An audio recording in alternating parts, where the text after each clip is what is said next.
पाकिस्तान के खिलाफ या अफगानों के खिलाफ छोड़ा है। अब वो अफगान जो है वो पाकिस्तान को असला बेच चुके हैं। वो 7 बिलियन का जो असला है वो बेशुमार पाकिस्तान को मिल चुका है। अमेरिका आज से 1 साल पहले भी बार बार धमकी दे रहा था कि उस असले के मुझे पैसे चाहिए, वो मैं ऐसे नहीं छोड़ूंगा, मुझे पैसे चाहिए।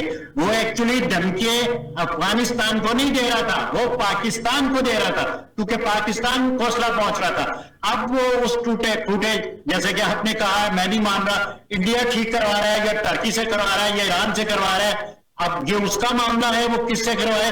मैं तालिबान के खिलाफ हूं, मैं फिर दोहरा देता हूं, मैं तालिबान को नहीं समझता, मैं उनके खिलाफ हूं। ये पाकिस्तान जो लुटियां डालता था अब उनको समझाए। ठीक है, दूसरी बात है बात दो सवाल आपकी बातों से जो है बड़े अहम से हैं वो पैदा हो गए, लेकिन मैं इससे पहले कि मैं उस तरफ आऊं जो आपने जिसकी निशानदेही की है, पहला मैं ये चाह रहा हूं कि कम से कम इसकी तो, जैसे आपके पास सारी इंफॉर्मेशन है, आप हर बार नई इंफॉर्मेशन देते हैं, तो ये भी तो इंफॉर्मेशन आपके पास होगी और ये भी खबर होगी कि इसको इंडिया ही जो है वो नकारा असले को कारामद बना के अफगानियों को दे रहा है, उन तालिबान को दे रहा है जिनकी वो मुखालफत करता है, जिनको उन्होंने कबूल तक नहीं किया, इंडिया ने भी आपकी तरह कबूल नहीं किया। क्यों दे रहा है?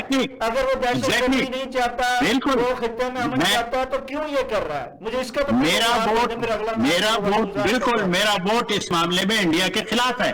इंडिया को तालिबान को सपोर्ट नहीं करना चाहिए जब तक कि वो इंसान न बने। ये मैं ओपनली कह रहा हूं, मेरी सियासत ये है कि इंडिया ये बात गलत कर रहा है। अब ये एक सियासी मामला है जो वो गलत कर रहा है, ठीक है, जो वो गलत कर रहा है। अच्छा, इसका सियासी तौर, आपने बड़ी सही बात कर दी। अब अगली, मैं हमेशा सही बात करता हूं, मैं अपने हिसाब से बिल्कुल सही